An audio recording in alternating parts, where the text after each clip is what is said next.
भारतीय सेना के उपसेना प्रमुख lieutenant general Rahul R Singh ने ऑपरेशन सिंदूर को लेकर बड़ा खुलासा कर दिया है। Lieutenant general Rahul R Singh ने दावा किया है कि ऑपरेशन सिंदूर के दौरान चीन पाकिस्तान को भारत की तैयारियों और अग्रिम मोर्चों पर हमारी तैनाती को लेकर खुफिया इनपुट दे रहा था। फिक्की द्वारा आयोजित न्यू एज मिलिट्री टेक्नोलॉजीज कार्यक्रम में बोलते हुए उन्होंने कहा कि डीजीएमओ स्तर की वार्ता चल रही थी तो पाकिस्तान को चीन से हमारे महत्वपूर्ण वेक्टरों के लाइव अपडेट मिल रहे थे। ऐसे में ये एक ऐसा क्षेत्र है जहां हमें असल में ज्यादा से ज्यादा और तेजी के साथ काम करने की जरूरत है। अपने संबोधन में उप सेना प्रमुख ने चीन, तुर्की और पाकिस्तान के गठबंधन को बेनकाब करते हुए कहा कि ऑपरेशन सिंदूर के दौरान हम एक सीमा पर दो विरोधियों यानी कि असल में 3 देशों से जंग लड़ रहे थे। पाकिस्तान अग्रिम मोर्चों पर था और चीन उसे हर संभव सहायता प्रदान कर रहा था। उन्होंने कहा कि पाकिस्तान के पास 81% सैन्य हार्डवेयर चीनी है। इस अभियान में चीन ने एक तरह से अपने हथियारों का परीक्षण अन्य हथियारों के खिलाफ किया। पाकिस्तान एक तरह से उनके लिए एक प्रयोगशाला की तरह उपलब्ध था।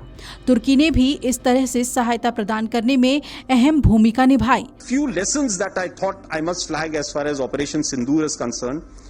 Firstly, one border, two adversaries. So we saw Pakistan one side, but adversaries were 2, and if I would say actually 4 or 3 actually. So Pakistan was the front face. We had China providing all possible support, and it's no surprise because if you were to look at statistics, in the last 5 years, 81% of the military hardware that Pakistan is getting is all Chinese, 81% of that. So it's no surprise. And China, of course, the good old dictum, killed by a borrowed knife, 36 stratagems that China talks about, killed by a borrowed knife. So he would rather use the neighbor to cause pain than getting involved in the mud slinging match on the northern border. So that is what he's seen.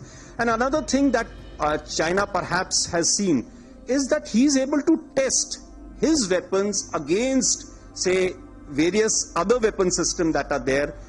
It's like a live lab which is available to. So it's a good, that is what is something we have to be very, very cognizant about. Again, Turkey also played a very important role in providing the type of support that was there. Bayraktar, of course, he's been giving from before. We saw numerous other drones also coming in, landing in the face of war, during the war, along with trained sort of individuals who were there. अपने संबोधन में उन्होंने एक मजबूत वायु रक्षा प्रणाली की आवश्यकता पर जोर दिया और कहा कि भविष्य में अगर पाकिस्तान हम पर हमला करता है तो वो आबादी वाले क्षेत्रों को निशाना बना सकता है। इस बार पूरे ऑपरेशन के दौरान एयर डिफेंस और उसका संचालन बेहतरीन था, लेकिन इस बार हमने आबादी वाले क्षेत्रों में एयर डिफेंस पर ठीक से ध्यान नहीं दिया, लेकिन भविष्य में हमें इसके लिए तैयार रहना होगा। फिक्की द्वारा आयोजित न्यू एज मिलिट्री टेक्नोलॉजीज कार्यक्रम में बोलते हुए lieutenant general Rahul R Singh operation Sindoor के परिणामों पर भी बात करते नजर आए। उन्होंने कहा कि हमें इससे कुछ सबक मिले हैं। पड़ोसी मुल्क में टारगेट की योजना और उसका चयन बहुत सारे डेटा पर आधारित था। ये प्रौद्योगिकी और मानव खुफिया जानकारी का उपयोग करके एकत्र किया गया था। हमने पाकिस्तान के कुल 21 टारगेट तय किए थे जिनको निशाना बनाना था। फिर सेना की कार्रवाई से ठीक पहले आखिरी घंटे में ये तय किया गया कि 21 में से किन 9 ठिकानों को निशाना बनाना है। इसके बाद एक सुविचारित निर्णय लिया गया कि दुनिया को सही संदेश भेजने के लिए तीनों सेनाओं का ये दृष्टिकोण होना चाहिए कि हम वास्तव में एक एकीकृत बल हैं। इस दौरान उन्होंने पाकिस्तान के साथ संघर्ष विराम को रणनीतिक कदम करार दिया। कहा कि हम किसी सैन्य लक्ष्य पर पहुंचते हैं तो हमें इसे रोकने की कोशिश करनी चाहिए। उन्होंने कहा कि युद्ध शुरू करना आसान है लेकिन इसे नियंत्रित करना बहुत मुश्किल है। ऐसे में मैं कहूँगा कि ये एक बहुत ही शानदार चाल थी जो संघर्ष विराम को रोकने के लिए पाकिस्तान ने चली। उन्होंने कहा कि पाकिस्तान को एहसास हो गया था कि अगर संघर्ष जारी रहा तो भारत का पंच तैयार है और वो बुरी स्थिति में पहुंच सकता है, इसलिए उन्होंने संघर्ष विराम की मांग की।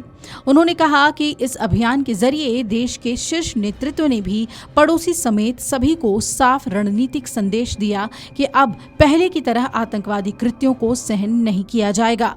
लेकिन जिस तरीके से चीन पाकिस्तान की मदद कर रहा है, ऐसे में भारत को और भी चौकन्ना रहने की जरूरत है। Video desk अमरउजाला.com। अगर आप ये वीडियो YouTube पर देख रहे हैं तो हमारे चैनल को सब्सक्राइब कर बेल आइकन दबाएं और Facebook पर देख रहे हैं तो हमारे पेज को लाइक करें।